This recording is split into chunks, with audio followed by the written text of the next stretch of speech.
Good morning and welcome everyone to the Washington Foreign Press Center's briefing on the state of the energy situation in Europe, given the recent circumstances.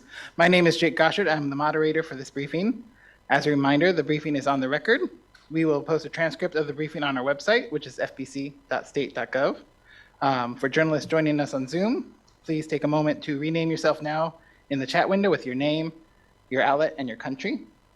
Our distinguished briefer today is Deputy Secretary of Energy, David Turk. Following his opening remarks, I will open the floor to questions. But with those brief introductions, I'm going to turn it over now to Deputy Secretary Turk.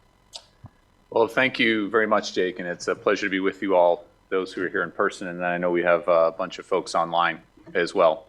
What I thought I might do just before opening it up, and happy to take any and all questions, is just give you a sense from the Department of Energy, from the U.S. government, from my perspective of where we're at with global energy, specifically focused on Europe, but I'll talk broader than that, and what the U.S. government strategy is. And I'll try to do this in about 5 minutes or so, just to make sure we have plenty of time for questions. So when I think of where we're at right now on energy, I like to think of us, not only in the U.S., but working with partners around the world, having to deal with 3 energy crises all at the same time. So the degree of difficulty here is large, which is why partnerships, true partnerships, between the U.S. and countries around the world are so important. One energy crisis is COVID. COVID is relenting. We're getting beyond the worst of COVID. Not only did COVID have huge human misery and deaths around the world, but it also had big impacts on energy, had big impacts on commodities like oil and natural gas, where we had demand go way down, supply then had to go down, supply went down, demand came roaring back, and supply did not meet up with demand. That's why we had some upward price pressures, including on global oil markets, even before the Russian invasion of Ukraine. COVID also threw out of whack a lot of supply chains, including for clean energy, all sorts of clean energy equipment and PVs, wind turbines, et cetera. And we're dealing with some of the repercussions of that and trying to manage that part of it. So that's one crisis. Second crisis, and maybe this is the most dramatic of the energy crises from last year, and we're still dealing with it, of course, is Russia's unjustified and brutal invasion of Ukraine. That not only impacted energy very directly in terms of bombing for the electrical infrastructure in Ukraine, but had huge impacts on energy security, energy affordability, not just in Europe, and I think this is important to underscore, the price pressure that this invasion of Ukraine caused, in addition to COVID, that upward price pressure made a lot of countries, had a lot of difficulty for countries around the world. And I want to call out in particular developing countries around the world, those countries that are least able to afford increases in prices of oil and gas.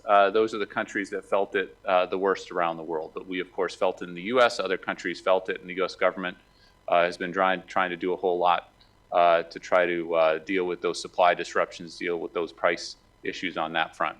So that's the second crisis. And then the third crisis, which has been a little longer in the making, is the climate crisis. And that is a crisis we need to deal with, just as we deal with the other 2 crises. One nugget from last year.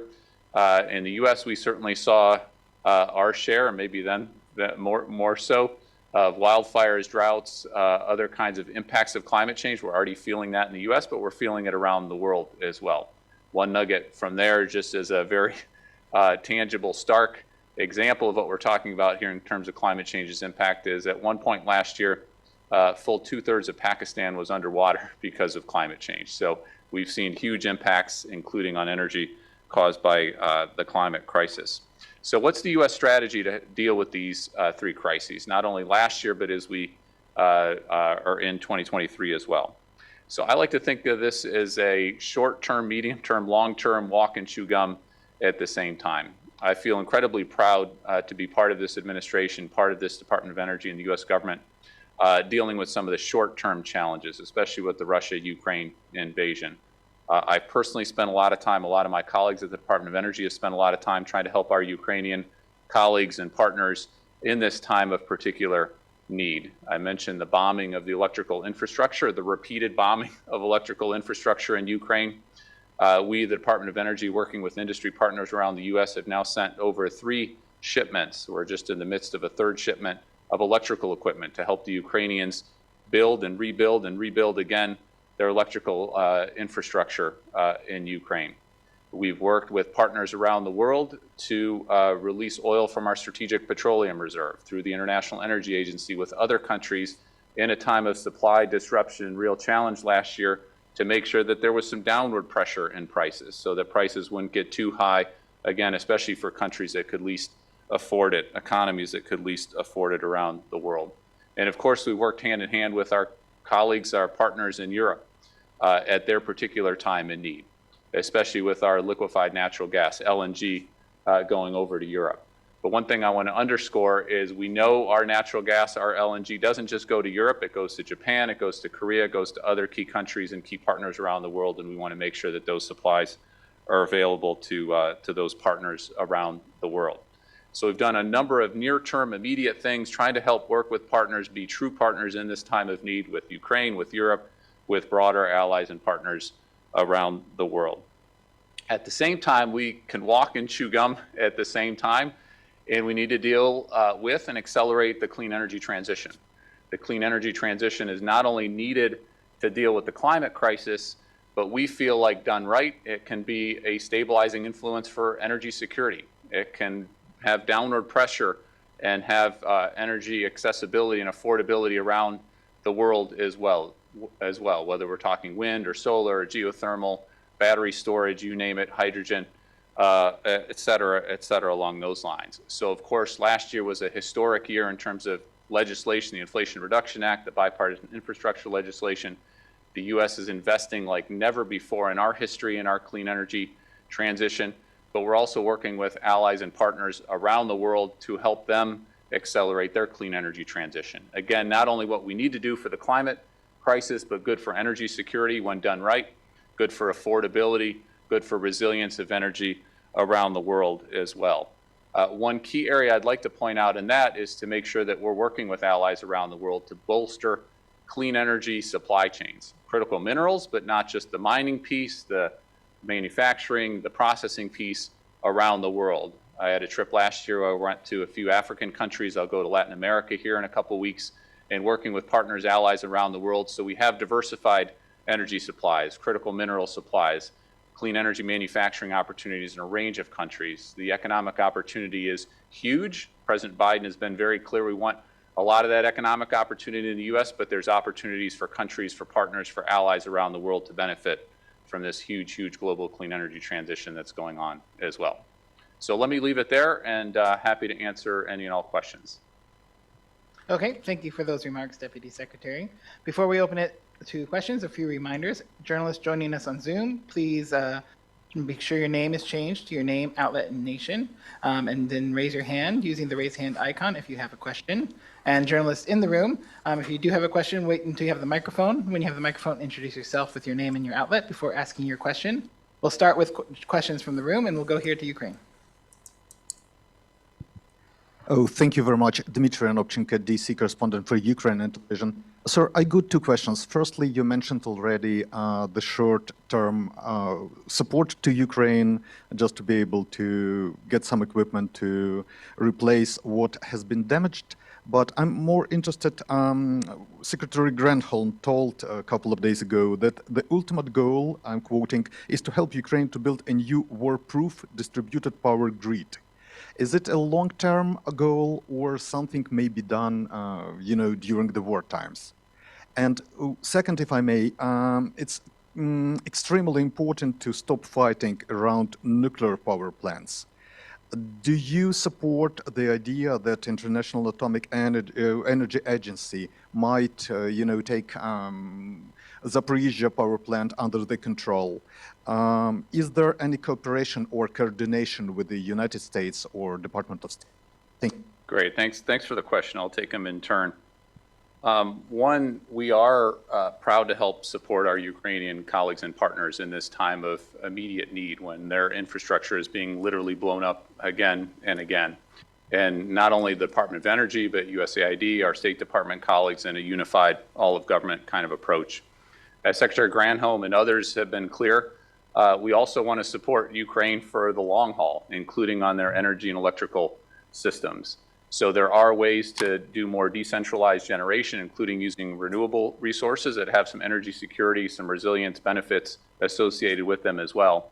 And we've also had really constructive conversations with the Ukrainian colleagues for the long haul as well, and their own aspirations to have a clean energy transition in their country, taking advantage of the resources that they have. What's really important here is it's not the U.S. dictating to Ukraine what their energy system should look like in the future. It's us, including using our national lab expertise, which we are using. A few of our national labs right now, we're making that lab expertise available to help our Ukrainian colleagues design their energy systems for the near term, the medium term, and the long term, thinking not only of energy security and resilience, but affordability, taking advantage of Ukraine's significant energy resources across the board, but also thinking of their clean energy transition. And the commitment I've seen from our Ukrainian colleagues on all of those stages has been exemplary, and we're happy to support that, and happy to get into any details if you'd like on that front. And then on the question on the nuclear power plants in Ukraine, Zaporizhzhia in particular, but there are other power plants as well. Unfortunately, what we've seen is incredibly irresponsible behavior from the Russians. And it's not just Zaporizhzhia. Zaporizhzhia is very an example of that, but it's across the board as well. So the fact that the Russians did what they did with Zaporizhzhia, took over the plant, held the workers in Zaporizhzhia, the Ukrainian workers in Zaporizhzhia, in real distress, and nationalizing Zaporizhzhia and all the other kinds of things they're trying to do along those lines, not only has a human toll to it, but it has a real threat to how we should deal with civil nuclear around Ukraine, but around the world as well. And we've been very clear in this government about the fact that we don't think this is the right way to go. It's dangerous to go this way. And we've been working with our IAEA colleagues, Secretary General Grossi and others there as well. And he's tried to play a constructive role to try to put some rules on the table so that we make sure, even in a war zone, to make sure that there's not inadvertent damage to the power plant and obviously what could flow from that. So it's a dangerous situation. We're not there yet. We're trying to work with IAEA and others, and of course the Ukrainian government, to try to resolve some of these issues going forward. Yes. Thank you so much, Alberto Simoni, Italian La Stampa. I would like to ask you just a quick question. The first one is how OPEC Plus strategy, I mean, up and down with this pump or oil, has affected your strategy in releasing strategic oil. The first one, and the second one, how is relation with Venezuela? I mean, in the last couple of months, Venezuela started to pump again oil and to sell. So, which is your strategy? What are you going to do in regarding Caracas and the fact that Venezuelan oil will come back to the market? Well, there's no doubt it's been a challenging couple of years here when it comes to global oil markets, and it's a 1-2 with the COVID challenge, right? You'll recall when we all stopped coming into the office, demand went down, especially because transportation use went way down. And OPEC Plus, but our own producers here in the U.S. had a real challenging situation to deal with, and supply went down accordingly. But what's been happening over the last year and a half is demand has come roaring back, but supply has not met up with that demand. That's why we've had that upward pressure in price that was seen particularly in last summer, but going into the fall, and we're finally getting to a place where supply matches up with demand a little bit better. So I feel incredibly proud of what we've done in the U.S. government. This has been a very challenging global oil market to help manage and to deal with, and we've been working with partners, including our partners through the International Energy Agency, which was set up back in the 1970s to deal with these kinds of situations along those lines. And we did have the largest release from our Strategic Petroleum Reserve, working with allies and partners at that same time to deal with the fact that supply and demand were not matching up. We had a gap there. We had even bigger risk than what ultimately happened that we were really worried about in terms of more Russian supplies coming off the market. So I feel really good about that intervention we had last year that was able to stabilize the supply, stabilize the prices, and have some downward pressure And it's not just the American people that are benefiting from that U.S. leadership, it's countries around the world, and again, especially developing countries that aren't producers themselves, that just have to rely on whatever the global market is along those lines. Obviously, OPEC Plus makes its own decisions. We take into account every decision that's made by all the major producers around the world in order to make sure that we're doing right by the American people, our own national security interests, but also looking at our partners around the world as well. And we'll continue to make decisions in that holistic kind of way going forward. Your second question, Venezuela, of course, historically has been a big producer. They've had some challenges recently on the production side. There are some efforts, and I'll leave it to our State Department colleagues to carefully calibrate and talk about the U.S. strategy on Venezuela going forward along those lines. And of course, we're part of those discussions. There have been many discussions with our State Department colleagues in the White House, trying to figure out what U.S. strategy is going to be as it evolves going forward to try to help the Venezuelan people, but also the security interests, the economic interests there as well. We'll go to Poland. Hi, hello, Rafał Stańczyk from Polish Public Television. Two questions.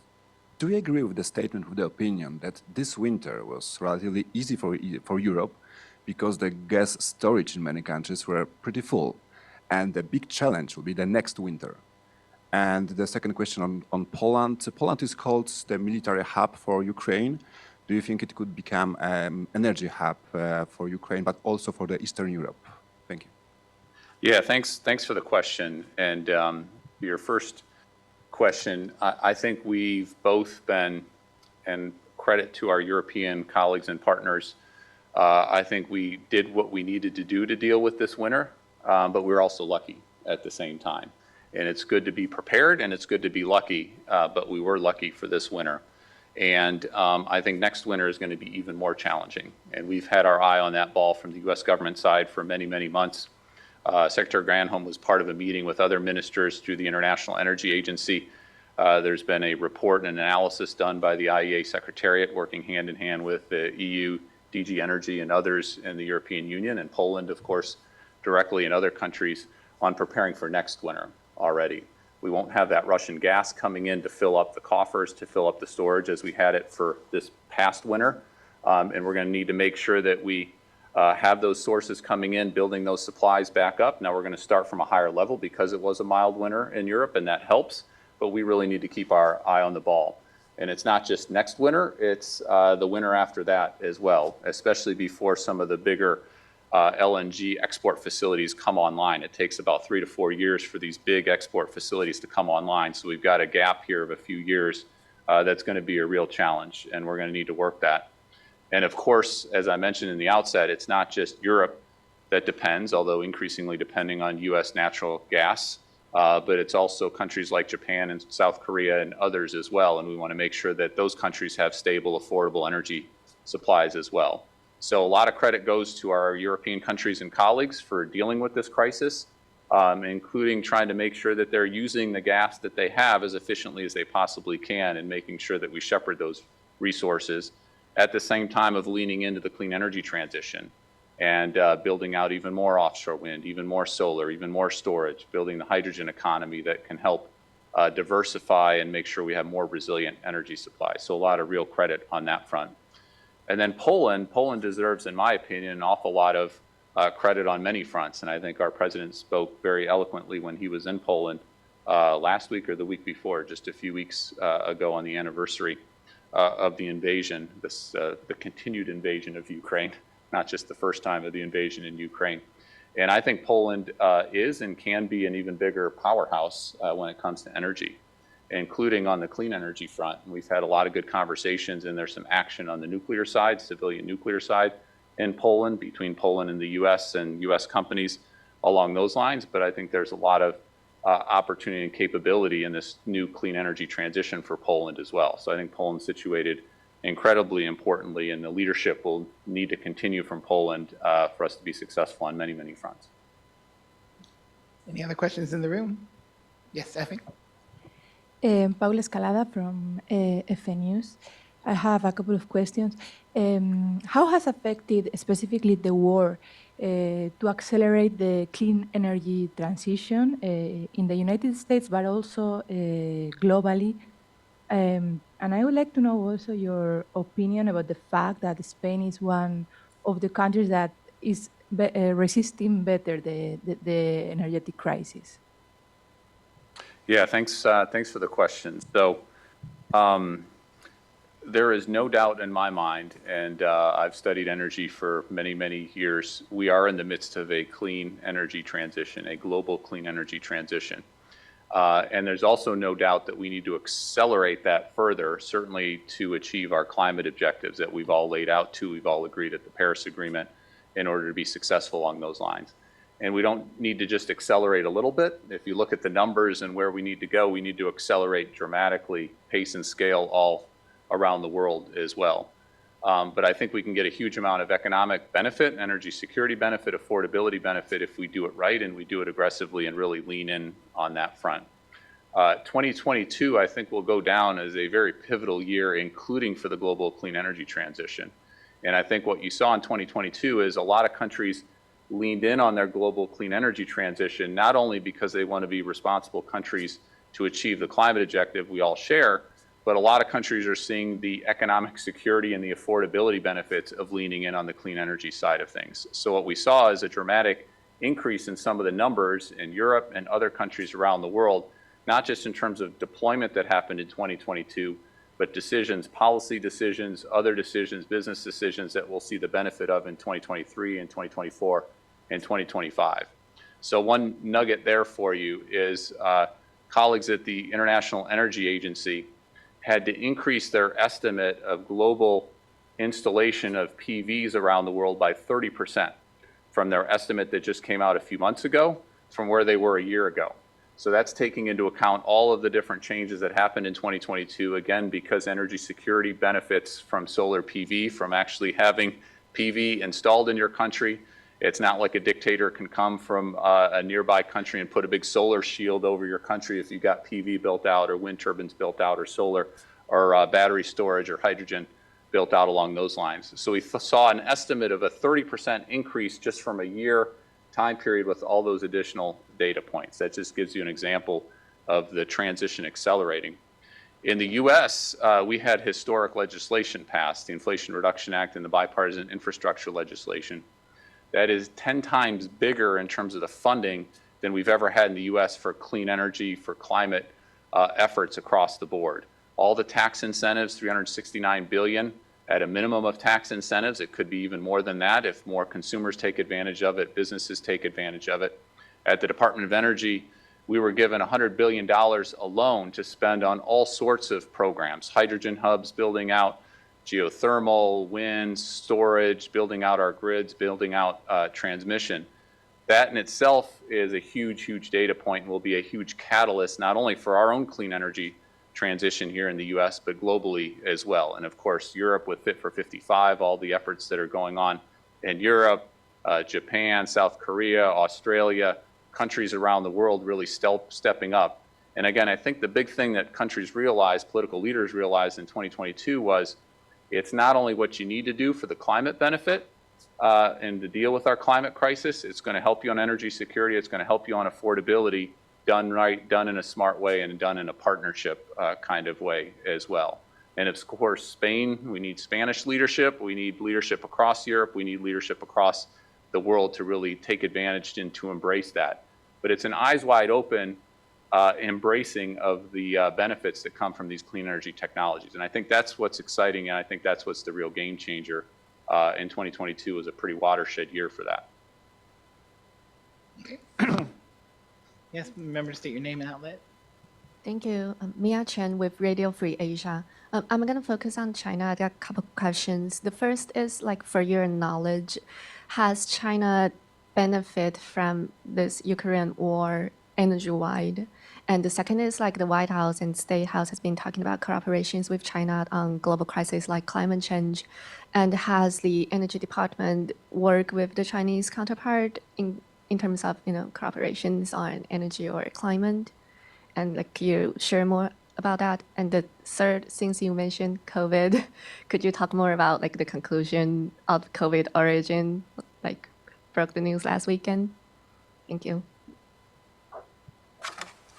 Well, thanks for all of those questions. So Has China benefited from what's happened in Russia and Ukraine? I think the answer overall, when I look at it as an energy expert, is no. China is a major importer of energy, and the prices China has had to pay for oil, for gas, for other energy sources that they import has gone up, just like it's gone up in countries around the world. So Russia invading Ukraine and that price pressure increasing the price has been a drag on the Chinese economy. It's been a drag on the US economy. It's been a drag on the Japanese economy. It's been a drag on economies around the world. And I think we all should be very clear who's caused that drag on all of our economies. And it was Putin's decision to invade Ukraine and everything that flowed from that. So I would hope the Chinese leadership, I would hope the Chinese people would see what caused it and see that there's a continuing drag on economy because of the uncertainty, because of the volatility when you have a war of that scale going on in any part of the world. And again, thinking of it from the energy perspective, there is a drag on the Chinese economy along those lines. To your last question on the COVID origin piece, I think our National Security Advisor, Jake Sullivan, spoke about this. Several folks spoke about it in varying degrees yesterday. We'll wait for others to talk more about the results of not only what we did at the Department of Energy, but other independent analysis.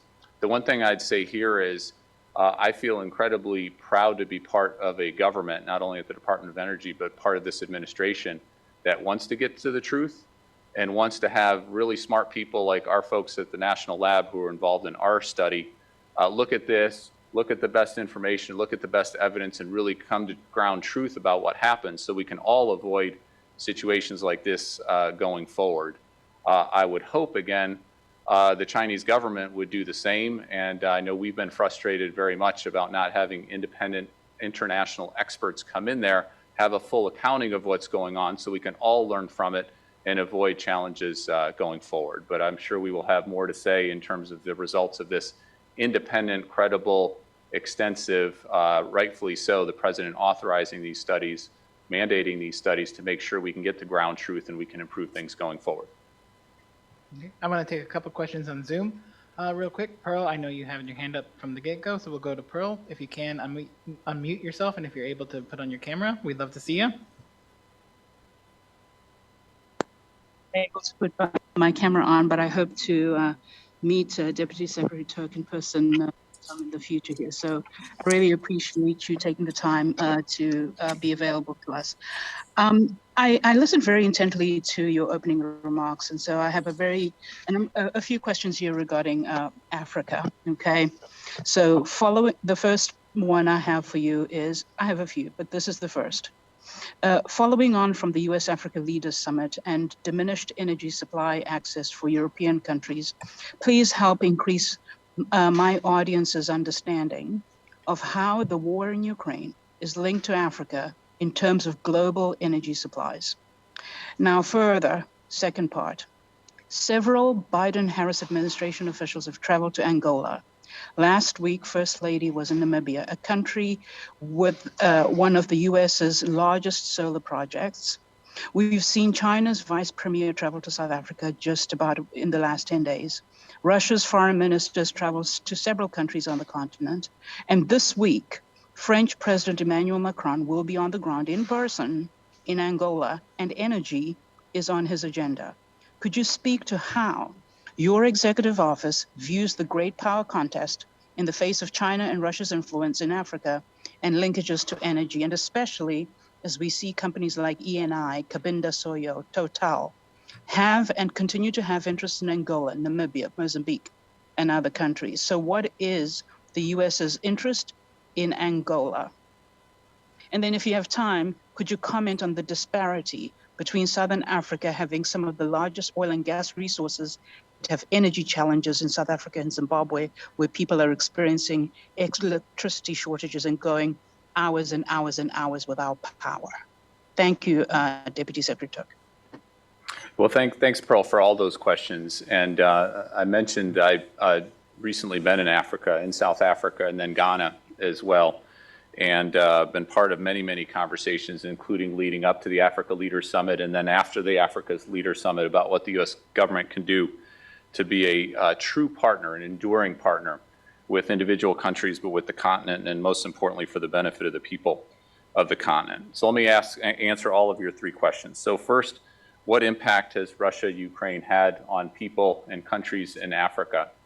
I think the simplest way and the most direct way, and maybe the biggest impact, has been on the price of oil, the price of what people pay at the pump. And oil is traded globally.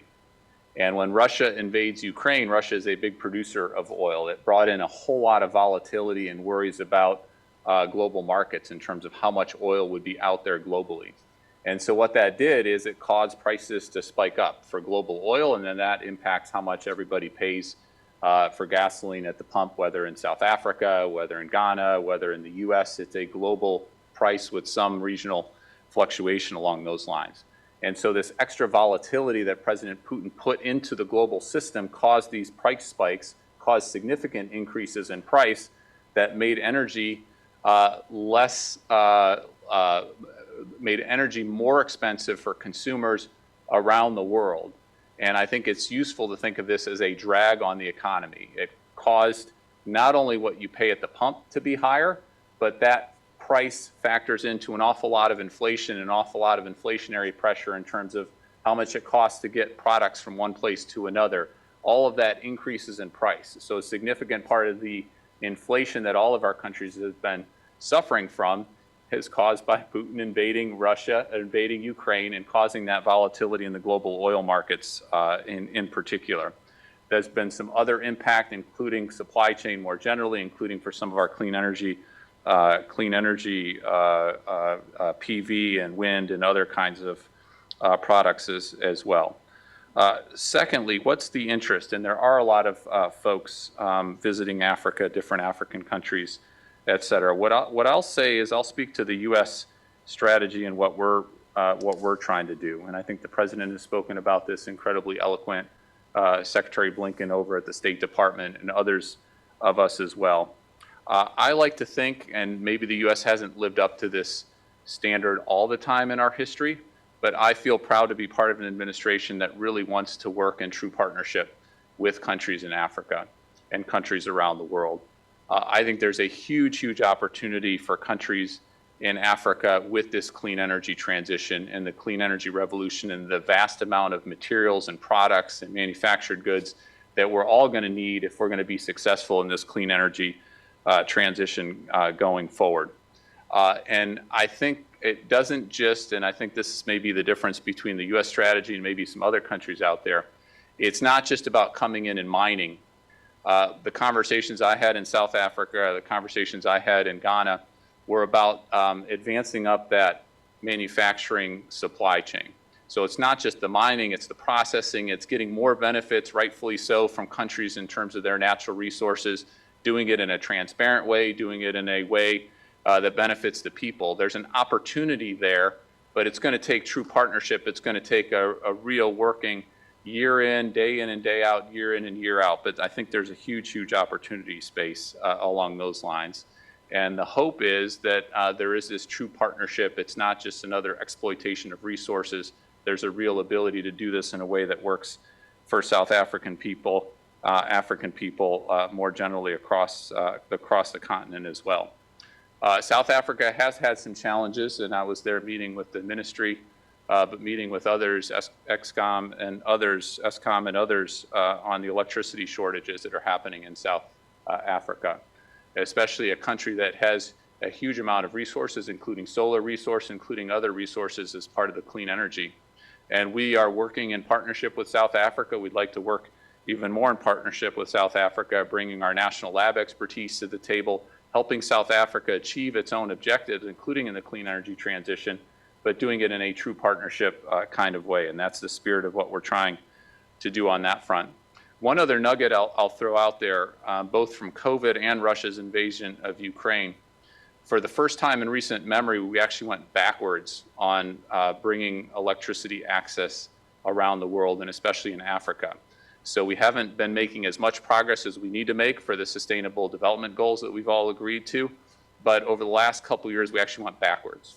So there's less people now that have access to electricity in Africa than had it before COVID, before Russia's invasion of Ukraine. And that is a big, big consequence for folks going forward. We need to reverse that. We need to dramatically make sure everyone has access in our modern world to clean, affordable, secure energy supplies. So thanks for your questions, Beryl. Okay, let's take one more question from Zoom. We're going to go to Alex from Azerbaijan. Jake, thank you so much. And Deputy Secretary, thanks for doing this. Quick questions. Given what you just said in response to my Polish colleague's question a few minutes earlier, is it too early to claim that the total victory over Putin's energy war? As you know, him weaponizing energy resources to fracture European resolve on Ukraine. And secondly, although some neighboring countries such as Azerbaijan, Kazakhstan have been playing a helpful role in terms of helping Europe to diversify their energy resources, but they also have enhanced their own energy relationship with Russia this year. I'm just wondering where, if any, line that you are drawing in this case. And lastly, if I may, when it comes to Russian energy companies' operations outside of Russia, I just wonder if this is on your radar this or next year. The latest example of this is, Russian oil monopoly Transneft yesterday said that they have started pumping oil from Kazakhstan to Germany via Poland through their Druzhba pipeline, while halting deliveries to Poland. I'm just wondering if this is something that you will be tackling on this year. Thank you so much again. Yeah, thanks, Alex. Thanks for the question. And the way I'd put it is I feel really good about the progress that we've made in 2022, which was a very, very difficult, challenging year in terms of the dynamics we were all dealing with. And I feel good about the role that the U.S. has played under President Biden's leadership, working multilaterally, working in a transparent way, working in a true partnership way, not only focusing on the near-term issues and challenges in Ukraine and Europe and countries around the world, including developing countries, but building that more sustainable, more affordable, reliable, secure energy future as well. So I feel like we've made a lot of progress in an incredibly difficult year of 2022. But to answer your question directly, we're not out of the woods. There's a lot more that we need to do. There's still volatility, whether you look in the oil markets, whether you look with other markets out there. We've got to make sure we've got diverse, reliable supply chains when it comes to critical minerals and the processing of those critical minerals, and making sure that we can rely on that day in and day out, year in and year out. So we've got a lot of work to do on that front, but it's going to require an awful lot of true partnership.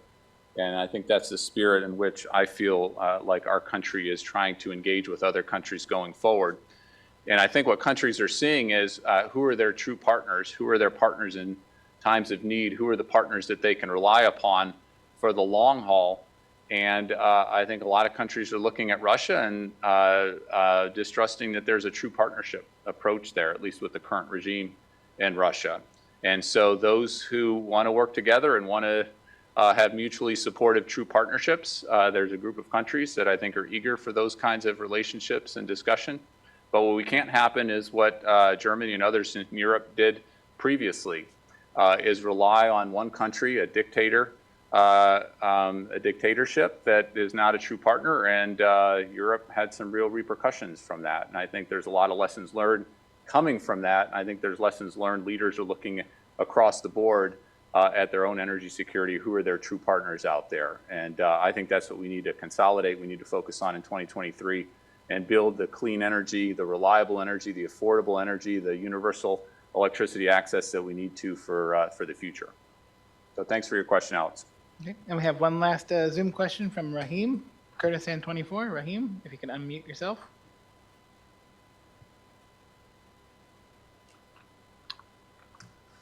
Thank you very much for this great opportunity. I would like to ask about Kurdistan. Many energy experts believe that Kurdistan has a good opportunity for the world market after the Russian war against Ukraine.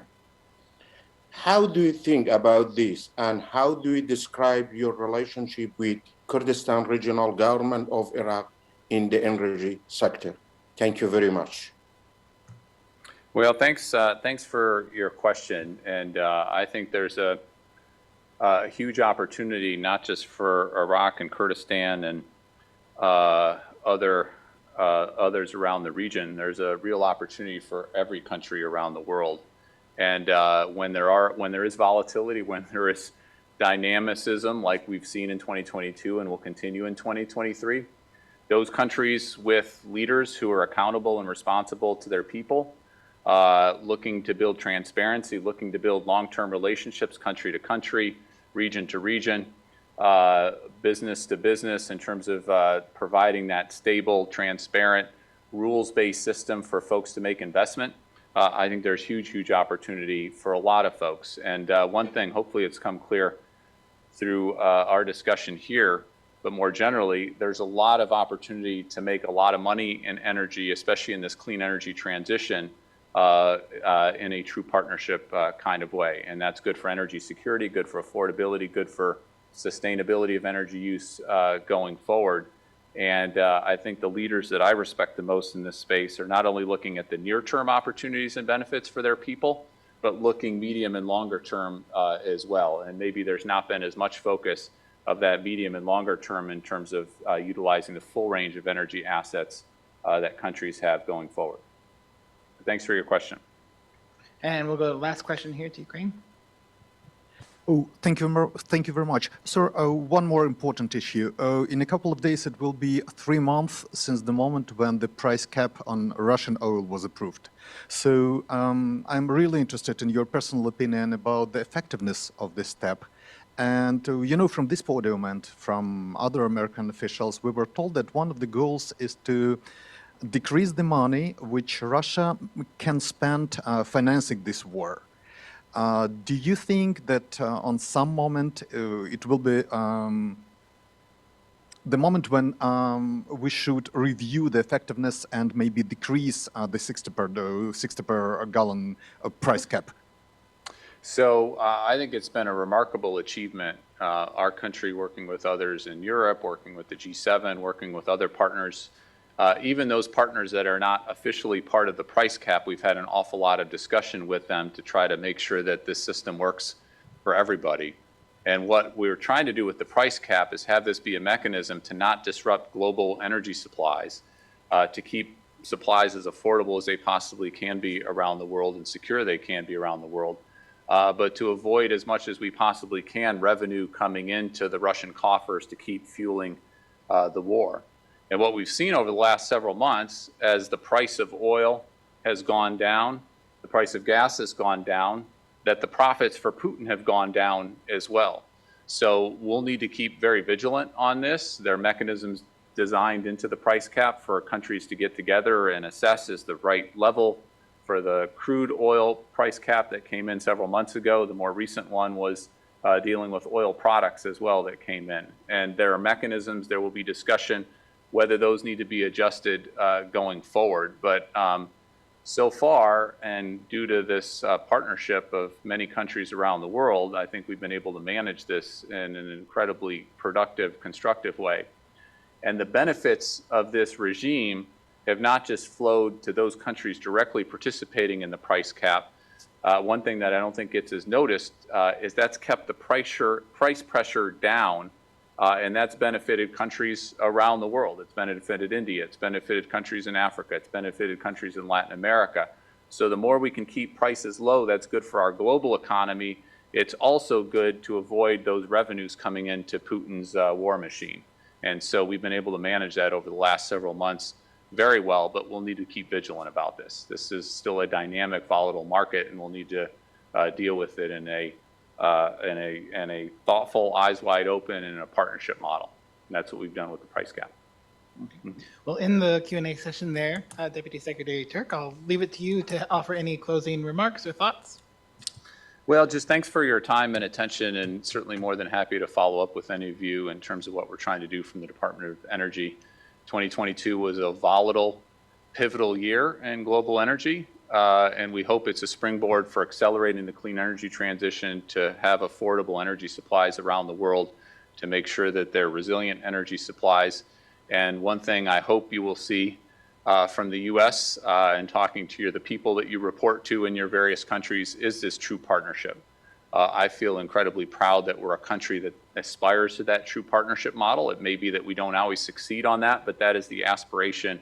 And there's an awful lot of good folks in our U.S. government, State Department, the White House, Department of Energy, USAID, trying to work in that true partnership mode. And I think if we're smart, if we can work together, we'll come out on the other end here in a much, much better place. And it feels like my hope is 2022 will be recorded in history as a real pivotal point in history when it comes to energy. But thanks for your time and attention, and more than happy to follow up.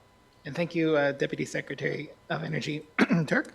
Thank you for your time, and thank you to all the journalists joining us in person and on Zoom. This ends today's briefing. Thank you.